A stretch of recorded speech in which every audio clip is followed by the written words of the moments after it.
So on the first side, what we talked about in that appointment is that there's a house around the corner that's currently listed for $430,000 and it's not selling. But Debbie's client wants to sell her house 5 doors away for $500,000 that needs work.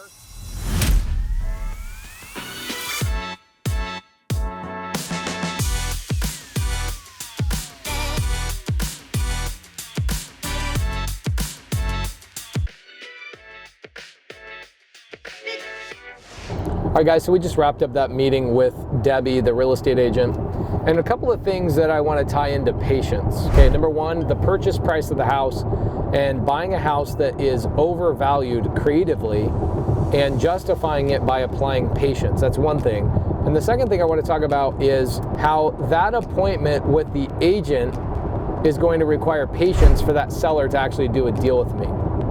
So on the first side, what we talked about in that appointment is that there's a house around the corner that's currently listed for $430,000 and it's not selling.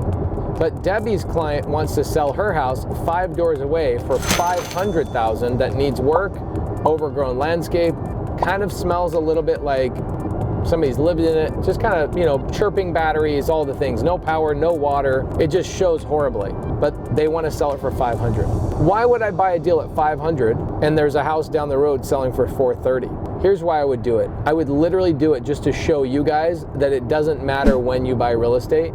It matters that you buy real estate and you wait, okay? And you apply patience to it. I can guarantee you if I lock up this deal, which we'll be talking about like crazy, that you will think this is the worst deal ever. And it will be literally the worst deal I've ever bought, sub 2. But I will show you still that even buying a horrible deal sub 2 today with a 2.9% interest rate, my patience will prove that that deal will work out. And not only work out, you'll look back and I'll look back on that and go, that was the greatest deal you've ever done.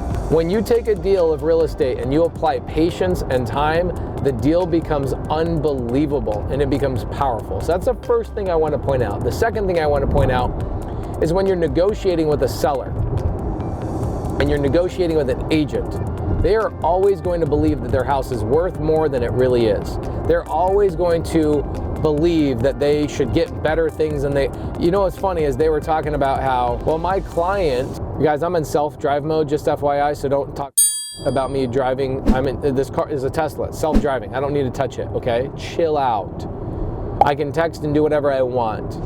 So I look at a deal like that and I look at new people and they're jumping into the business and they say, well, the seller said no and they're not interested and blah, blah, blah, blah, blah, blah, blah. And I go, okay, well, have you followed up 7 times with the seller? And they go, well, no. Guys, this business requires at least 5 to 10 follow-ups minimum before you can even gauge what's going on with the seller.